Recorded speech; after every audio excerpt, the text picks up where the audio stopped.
Hi everyone, it's me. One of my mentors often says, people can never rise above the opinion of themselves. When I first heard this phrase, I didn't understand it. At first blush, the statement may seem to be somewhat superficial. However, it is anything but. If you've watched any of my previous videos, a common thing I talk about a lot, in essence, is to know yourself by understanding your unconscious programming. What it is, where it comes from, how, where, and why it affects every single area of your life, including your bank account. Yes, I'm talking about how much you earn, as far-fetched as that may seem. At the end of the day, how much we earn as individuals is directly tied into the unconscious beliefs we were programmed with as children and have been carrying around inside ourselves ever since. We are often oblivious to these beliefs and our own programming.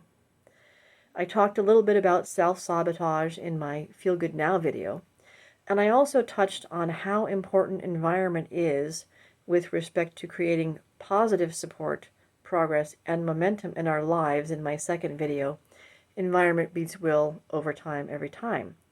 The thing is, often it's the inner environment that we carry around with us in our heads that ends up dictating the balance in our bank accounts. What do I mean by that? Well, it's difficult to escape an environment like that when the source of the environment is 100% internal. You can't just get up, walk out the door, and physically remove yourself to a different location. Our self-worth is often tied to our net worth, but we aren't aware of the correlation. And so most of us live our lives never taking any action to correct this unfortunate imbalance. This is why it's so important to always be working on ourselves. Module 3 of the class I'm taking is on wealth and abundance. And today I'd like to share a little bit of what I've learned from this module with you. We all have two main bank accounts in life, but what are they? Based on my topic so far, most of you will probably guess a financial bank account, and you would be correct. But what is the other bank account? That, my friends, would be an emotional bank account. Okay, so what? How are these two things related? Before I drill down and answer that question in more detail for you, let's talk about money first. What is money? I'm not talking about printed pieces of paper and minted coins with images on it here. At a basic level, I'm asking, what is money? What does it represent? Money is simply a way to measure value. So it's also a way to physically represent an exchange of value. If at a fundamental level, that is a decent definition of money, and I think it is, then what, may I ask, is wealth? Take a moment to think about it, if you would. What is wealth? Wealth is nothing more than the perception of abundance. Would you agree? William Feather says, wealth flows from energy and ideas. Similarly, Robert Collier says, all riches have their origin in mind. Wealth is in ideas, not money. On the opposite side of the coin, no pun intended, let's ask ourselves, what is poverty? Poverty, too, is about perception, except in this case, poverty is nothing more than the perception of scarcity. Are you with me so far? Good. What then is abundance? Abundance is just having more than you need. All of these things, which can be tangibly represented for us in our lives in the form of money, originate from a perception, a perspective, a lens through which we hold the content of our lives. Do you remember the demonstration from my last video with the clear glass and the blue glass? Change your inner belief, and your outer world has no choice but to follow. Why is that? Good question, right? Wayne Dyer says, abundance is not something we acquire. It is something we attune into. I happen to agree. But speaking of questions, let's get back to my last unanswered question, which is how our financial bank accounts and our emotional bank accounts are related. For most people, our emotional bank accounts follow our financial bank accounts. So when we have a decent amount of money in the bank, we tend to feel good about ourselves. Alternatively, when we have less money in the bank or no money in the bank, when we're struggling to pay our bills or simply can't pay our bills, we feel bad about ourselves. We have inadvertently and unknowingly tied our self-worth to our net worth on an emotional and energetic level. And that is why when, for example, we change jobs throughout our lives, not once, but multiple times, we still end up making about the same amount of money at the new job. We all have a financial thermostat, which is directly regulated by our unconscious self-limiting beliefs. This ties in too to what I shared in my previous video about the ant and the elephant. Our subconscious programming dictates what financial temperature we are most comfortable at or in at any given time in our lives. When it gets too cold financially, our subconscious programming kicks in, turns on our thermostat, which turns up the heat to bring us back into alignment with our inner environment. The same thing happens to us too when it gets too financially warm. Again, our subconscious programming kicks in, turns on our thermostat, which turns on the air conditioner, bringing us back into alignment with our inner environment. This is what my mentor meant when he said, people can never rise above the opinion of themselves. It's not that we don't have the ability to think great things about ourselves, to set and aim for lofty goals.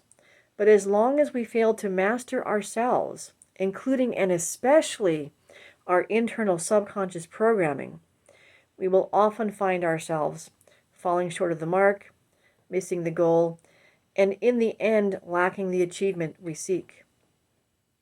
This class taught me how to create abundance in my life. First, by doing a financial audit on my beliefs around money. I had never heard of such a thing as a financial audit before. So I was amazed by the results of the exercise.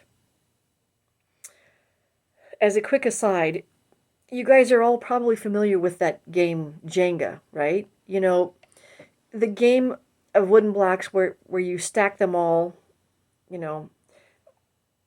into a small, compact, but tall tower of wooden pieces. And then one by one, each person playing pulls out a stick until the entire structure collapses, right? You know the one I'm talking about. Well, I wrote down and I carefully examined 6 or 7 beliefs I had around money. And what doing a financial audit did for me is that it allowed me to finally understand where these beliefs came from, where I got them from, why I believe them, and further analyze if there was any truth to them or not. The amazing thing to me was that going through the exercise allowed me to find and locate that pivotal linchpin piece for every single one of those beliefs and to pull them out so that the foundation those particular beliefs of mine around money were based on came crashing down and were no longer able to stand on their own. This exercise allowed me to bust many of the myths that I had around money. So it was extremely empowering experience for me. I remember walking around in a daze for a couple of weeks after that because frankly I couldn't believe just the pure bullshit that some of these beliefs were filled with. That lesson in particular, in this particular module, allowed me to unhook my emotional bank account from my financial bank account for the first time in my life and allowed me to feel good about myself now, regardless of what the balance in my bank account was. When you do enough of this challenging inner work and then act consistently in accordance with the changes and revisions you're making to your internal programming, eventually your outer world follows and everything changes for the better. There are so many other lessons in Module 3 alone that I may have to do another video on it for you guys because it's simply impossible for me to get everything into one video for you. When you change the way you think, your programming in essence, you start attracting things into your experience that validate your frequency, basically the level that you're vibrating at. We harmonize with and attract circumstances, people, situations, and opportunities that vibrate at the same frequency. This includes financially as well. But we must first locate and collapse our current existing beliefs about money before we can successfully replace them with new positive beliefs which support and benefit us. If this is the one thing you decide to do, forget all other areas that you can work on in your life, and heaven knows there's a lot of them. If you focus on working on this one area, the work you do here will positively affect and impact all other areas of your life because they're that interconnected. I'll leave you with a quote by T. Harv Eker, author of the book Secrets of the Millionaire Mind, who says, "The only way to permanently change the temperature in the room is to reset the thermostat. In the same way, the only way to change your level of financial success permanently is to reset your financial thermostat. But it's your choice whether you choose to change." My final question for you today to consider is this. Are you ready to level up yet? I sure hope so, because you're worth it. We all are. Thanks for watching. I'll see you guys in the next video.